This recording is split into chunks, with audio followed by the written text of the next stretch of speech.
T'as vu comment ça FOMO en ce moment? On va en parler dans cette vidéo. Allez, c'est parti.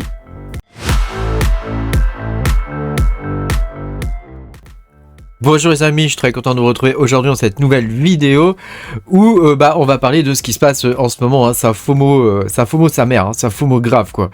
Donc voilà, écoute, je te propose déjà de cliquer sur le petit pouce bleu, il est plus très bleu maintenant, mais voilà. Voilà, je t'invite aussi à t'abonner à la chaîne si tu n'es pas abonné, et puis tu peux me soutenir en cliquant sur le bouton rejoindre sous la vidéo, tu auras mes vidéos en avance. Alors, voilà, je voulais te montrer ça, le BTC est à 43 000 et quelques dollars. 43 800, presque 44 000, comme tu peux le voir, ça commence à FOMO, ça commence à FOMO grave. Au niveau du marché, du Global Market Cap, putain, je vais y arriver, c'est le matin, mais on veut pas, c'est pareil, tu peux voir ici que ça FOMO, c'est pareil, tu vois, on a une montée qui est verticale là, depuis maintenant un mois et demi, alors historiquement ça devrait... D'après mon expérience, ça devrait s'arrêter aux environs du 15 décembre. Historiquement, c'était comme ça. Après, est-ce que ça va continuer ou pas? Je ne sais pas. C'est très difficile à dire, mais en tout cas, en ce moment, ça FOMO. C'est vraiment un mini rallye complet sur la plupart des coins. On assiste à un double rallye, en fait, parce qu'on a eu une première montée sur le Bitcoin, qu'on a vu là, tu vois. Puis là, on a une deuxième montée, et à chaque fois, ça se déverse de nouveau sur les altcoins. D'abord, les gros altcoins sur un gros market cap, puis petit à petit, ça descend vers les plus petits market cap, et on voit nos plus petits market cap qu'on a minés, qui explosent à la hausse. Sauf que cette fois, c'est différent. On peut voir que ça commence à y avoir pas mal d'articles. Bitcoin à 40 000 dollars, tu vois, ça c'est dans l'Express. Une montée spectaculaire, tu vois, on commence à voir le narratif se mettre en place.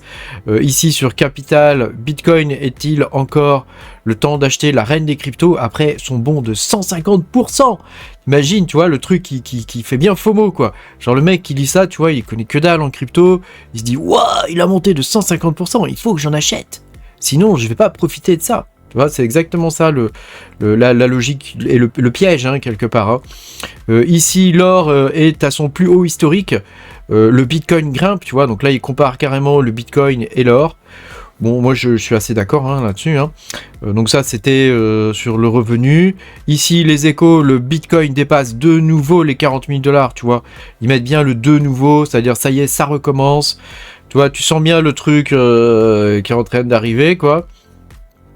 Ici, le Figaro Économie, Bitcoin flambe, tu vois, ça flambe, ça y est, c'est le feu, tu vois, au-delà des 40 000 dollars, tu vois, ici, là, carrément, BFM Crypto, je déteste cette chaîne, un Bitcoin, je la regarde jamais, un Bitcoin à 500 000 dollars, tu vois, alors eux, ils y vont carrément, quoi, c'est la teuf, quoi. Donc, voilà, tu vois, là, c'est le FOMO à mort, là, Ici, Bitcoin dépasse les 40 000 dollars, donc Boursorama, eux, ils sont un peu plus, circonspects. Voilà, Coin Tribune, moi après, on rentre dans les trucs un peu plus axés crypto-monnaie. Bitcoin flambe, tu vois. Cap sur les 100 000. Attention, cap sur les 100 000. Tu vois le FOMO, comment ça se passe, Les gens, ils lisent ça et voilà. Alors, où on se trouverait dans ce, tu sais, la cheat sheet, j'ai toujours du mal à le dire, la cheat sheet de Wall Street, où est-ce qu'on pourrait se trouver là-dedans? À ton avis, on a vu la dernière fois, dans une de mes précédentes vidéos, qu'on était là, on était à peu près ici, on avait passé la phase de dépression, et là on est dans la phase de montée, donc tu vois, ça c'est un rallye, c'est un premier rallye avant le vrai, donc ça veut dire que il va y avoir une phase de disbelief. This is a sucker rally, tu vois. Ça, c'est un rallye pour les perdants, quoi. C'est un rallye, ça veut dire qu'en gros, ça monte, quoi. C'est un mini bull run, quoi. Donc, il y a un premier mini bull run, tu vois, ici.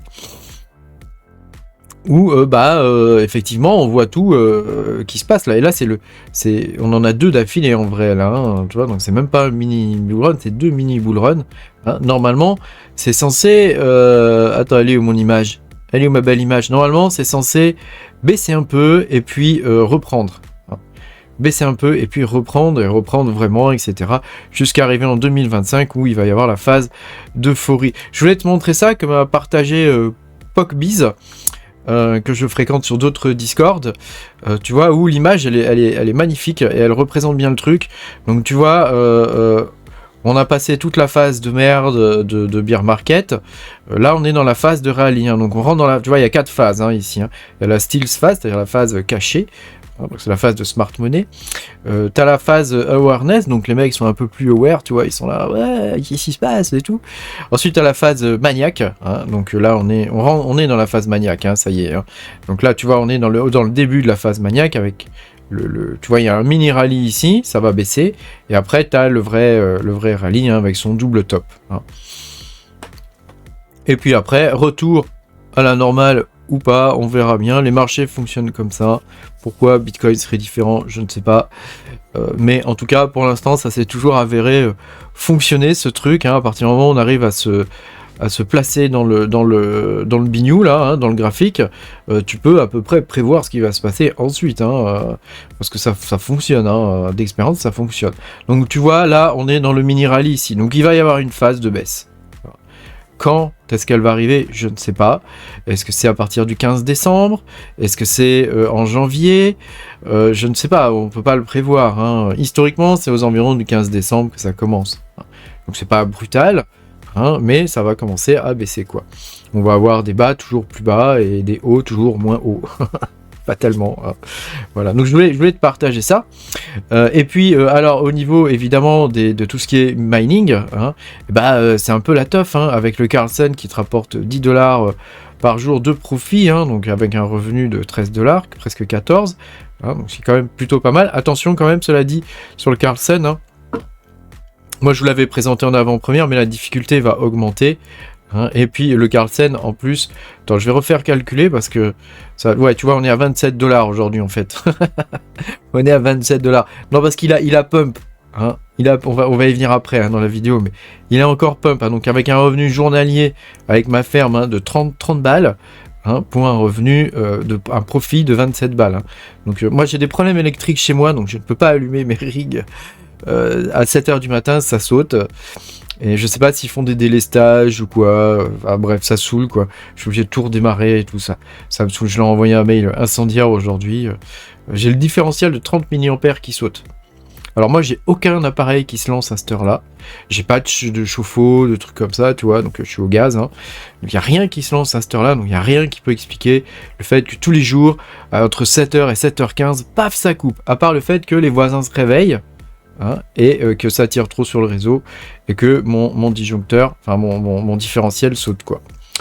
Voilà, au niveau des processeurs, tu vois, si je fais le calcul, hein, on est toujours aussi bon hein, avec GamePro X en ce moment qui est à 15 balles de profit par jour hein, avec ma ferme de CPU, hein, voilà, donc c'est quand même vachement bien. Hein, quand même vachement bien, sachant que moi je ne mine pas actuellement, je fais du travail pour de l'intelligence artificielle avec Cubic, je vais sortir bientôt la vidéo avec mes CPU, hein, voilà. Et puis je voulais te montrer ça, attends, lui on va y passer à la fin, hein, on voit aussi chez les youtubeurs cette histoire-là de FOMO, hein, parce que alors t'as Rokotaco Mining, je sais pas si vous le connaissez. En tout cas, je vous le présente parce que j'aime bien ses vidéos. Et alors lui, c'est pareil, hein, c'est le méga FOMO, le mec. Voilà, il y a celui-là, Chump Change XD Mining and Crypto que j'aime bien aussi. Alors lui, il est à fond hein, dans le FOMO. Hein. Il est en train de monter ses rigs CPU, le gars, tu vois, on le voit, il a carrément la visseuse électrique. Non mais le mec, c'est un ouf quoi. Avec la visseuse électrique sur le sur la IO quoi. Enfin bref, voilà. Et alors la palme, c'est Brandon Coin. Alors lui, c'est à mourir de rire. Donc tu vois, le mec, il fait une vidéo tous les jours sur le mining CPU et le type, il est à fond. Tu vois vraiment le FOMO. Tel qu'il faut pas le faire quoi, en vrai, c'est vraiment le truc qu'il faut pas faire quoi. Tu sais, dans ces phases là, c'est toujours le moment où tu te dis putain c'est trop tard, ça a commencé, les mecs étaient déjà positionnés, bah ils encaissent quoi, et puis tous les autres, bah ils se mettent à fond dessus, et c'est là que au bout d'un certain temps c'est plus rentable. Hein. Le mining CPU, dans quelques semaines ou peut-être dans quelques mois, ne sera plus du tout rentable avec tous les mecs qui achètent des CPU. moi je reste avec mes 10 CPU, je n'en achète plus là, parce que vu le nombre de gens qui en achètent, je me dis ça sent pas très bon là, tu vois, il faut que je me trouve un autre type de matos pour miner, parce que peut-être me rajouter des cartes graphiques au final, hein, parce que là, hein, voilà. Puis en plus, faites attention, il y a la série 8000 qui va arriver en janvier ou février, AMD, donc voilà, enfin moi je dis ça, je dis rien, hein. La série 8000 devrait avoir un gap en termes de performance énorme par rapport à la 7000, hein. Après, moi je dis ça, je dis rien. Donc je voulais te montrer Brandon Coyne, c'est vraiment à mourir de rire le gars. Donc je te fais l'histoire, je te la fais courte. Ça commence là, il allume, tu vois, regarde les titres. Turn on CPU, mining for free money. Tu vois, le mec il allume ses rigs pour avoir des thunes gratuites, quoi. 3$ par jour. Donc là, tu vois, le mec il a un processeur, en fait, il l'allume. Et là, il se rend compte que c'est rentable et qu'il gagne 3 balles par jour. Ensuite, tu vois le mec, il est là dans cette vidéo où il galère. Il galère sa mère avec le MSR mode de XMRig. Donc tu sais, il faut enlever l'isolation du noyau. Enfin, tu vois, il y a divers trucs à faire, où il y a un patch à passer sur Linux pour activer le MSR mode. Donc tu vois que là, il misère avec son CPU. Et puis finalement, tu vois là, il est tout content. Il va s'acheter des Ryzen 5009. Hein, c'est des bons CPU, les Ryzen 5009. Hein. Mais tu vois, le mec, il a à fond. Hein. Ça, c'était il y a 10 jours. Il y a 9 jours, le mec, il est en plein FOMO, tu vois. Il allume ses rigs, il fait le montage et tout. Tu vois, avec la casquette, les lunettes de soleil, tu vois, la méga teuf, quoi. Il y a 8 jours, tu vois. FOMO, CPU mining, 24 heures. Les résultats, après 24 heures, tu vois, le mec, il est à donf, quoi. Combien j'ai gagné au bout de 24 heures, tu vois. Et donc, il a gagné des sous, hein. Donc, tu vas voir, il s'arrête pas là, hein. Donc là, il fait une vidéo sur son shop, hein, parce qu'il a un magasin d'informatique. Là, il FOMO toujours, il achète 6 CPU. Hein, donc là, il y va. Hein. Là, il y va carrément, il en achète 6, etc. Tu vois, il a donf, voilà. Ensuite, il te met une vidéo il y a 4 jours avec des Ryzen 5008, hein, qui est très bien, mais bon, autant si tu achètes une carte mère et de la LIM et de la RAM et tout ça, autant mettre le gros processeur, quoi, tu vois, celui qui mine le plus, quoi, pas je sais pas moi, un 5009 ou un 5950, quoi. Même que le 5950, il peut chauffer un peu, il est un peu plus compliqué à gérer. Mais tu vois, voilà, le mec, il a à donf, et tu vois le truc plein de billets et tout, bon, il y a une 3-4 balles par jour, quoi, par CPU, ça va, c'est pas non plus les piles de billets, tu vois, enfin bref, tu m'as compris. Là, au bout de 3 jours, il y a 3 jours, hein, alors là, il se lance carrément dans le dual socket, tu vois, le mec, dans le dual socket, donc le type, il va aller sur eBay, parce que tu trouves ce matos-là, c'est du matos professionnel, hein, donc en grosso modo, tu le trouves que sur eBay. Et tu vois, le mec, il s'achète le truc Big Xeon, etc. Tu sais, le truc qui consomme à mort. Le truc qui consomme à mort, quoi. Et le truc à pas faire, vraiment. Hein. Là, tu vois, le mec, il étudie il y a 2 jours. Hein, il a combien j'ai gagné. Tu vois, il a sa feuille Excel. Tu vois, c'est vraiment le FOMO. Voilà, je voulais te montrer ça. Et puis sa dernière vidéo où le type, il n'arrive pas à gérer, son avant-dernière où il n'arrive pas à gérer ses Xeon, là, son dual socket, là, parce que le truc, il n'arrête pas de planter, ça consomme à mort. Tu vois, c'est assez difficile d'undervolt ces CPU-là. Et puis ensuite, il a acheté des CPU à pas cher où les pins sont tordus. Donc là, il va misérer sa mère. Mais ça, bon, ça se fait bien. Hein, il faut une lame de rasoir. Avec une lame de rasoir, tu peux les remettre bien droit. Ça peut le faire. Voilà, je voulais te montrer vraiment le FOMO dans toute sa splendeur. Vraiment, en ce moment, c'est le délire. Et puis, évidemment, tu as le Carlsen. Hein.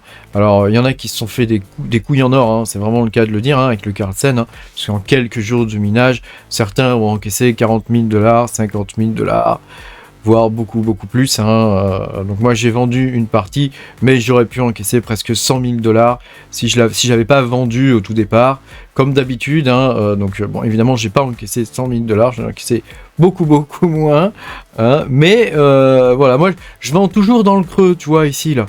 Parce que moi, je fais l'inverse du FOMO, moi, je fais la panique, genre, putain, le truc, il part à la cave, je vais en vendre un max, tu vois. Bon, heureusement, j'ai écouté ma femme, merci à ma femme qui m'a dit, ne vends pas tout, garde-en un peu, quand même, donc j'en ai gardé 200 000, hein, donc bon, maintenant, ça commence à remonter, donc c'est cool. Voilà, mais je garde, je vais hold là, puis je vais voir ce que ça donne, hein, parce que tu vois là, il y a quand même des jolis escaliers qui vont se faire, je pense. Donc je vais hold et puis on va voir ce que ça donne. Mais c'est vrai que on a beaucoup de mal à se rendre compte de ce que peuvent donner le spec mine. Hein. Alors nous, on était déjà prêts. Donc si tu vois ma vidéo, commence pas à te dire putain, je vais devenir riche, parce que ça marche pas comme ça. C'est beaucoup de travail, beaucoup de chance. Hein. Ça fonctionne pas comme ça, donc il faut y aller tranquillou, il faut être prêt le moment venu. Moi, tout le matos que j'ai, je l'ai acheté pendant que c'était pas rentable, pendant que personne en voulait. C'est pas maintenant qu'il y a des gros coups qui ont été faits, parce que maintenant ils ont été faits, hein. Donc c'est trop tard, quelque part. Peut-être ce sera dans 2-3 ans, on aura de nouveaux gros coups. Il y en aura sûrement pendant le bull run. Comme on a eu le Caspar pendant le dernier bull run, hein, la fin du dernier bull run, ou pendant le bull run on a eu Neoxa aussi, hein, qui avait bien rapporté, hein, qui paye plusieurs années de minage. Hein, voilà, il y a des coups à faire comme ça de temps en temps. C'est pas la norme. Hein. Faut être au bon moment, au bon endroit, donc fais très attention. Ne FOMO pas, tu vois, tout ce que tu vois là, les mecs qui achètent plein de CPU, ne te lance pas dans le FOMO, réfléchis bien, c'est un investissement qui est à long terme. En plus, il y a tout un aspect technique qu'il faut avoir. Si tu comprends pas trop l'informatique et que t'es pas trop dedans, fais très attention parce que ça va te saouler. En plus, il faut suivre des tutos que moi je fais ou que d'autres youtubeurs vont faire, qui sont pas toujours les meilleurs tutos du monde. Hein, je parle en particulier des miens, des fois je vais un peu vite sur certains sujets, parce que j'en ai un peu marre aussi de répéter toujours les mêmes trucs. Donc tu vois, voilà, c'est un peu compliqué. Donc fais bien attention, ne te lance pas dans le minage en te disant putain je vais devenir riche. Non, tu vas apprendre des trucs techniques. Voilà, faut avoir envie d'apprendre, c'est des trucs de geek. Moi je m'amuse à faire du minage. Ah, ok, ça rapporte des sous de temps en temps, mais je m'amuse. Hein. Voilà. Merci beaucoup d'avoir suivi cette vidéo. Et bah tu vois, je viens d'avoir une coupure d'électricité là en live là. Direct, ça vient de couper là, tu vois. Et il est 8h. 8h04. Hein. Ça a coupé à 7h04 aussi. Donc c'est vraiment pénible quoi. Bon. Merci beaucoup d'avoir regardé cette vidéo. Pense à mettre un petit pouce bleu et à t'abonner à la chaîne si t'es pas abonné. Puis moi je te dis à bientôt pour de nouvelles aventures. Salut.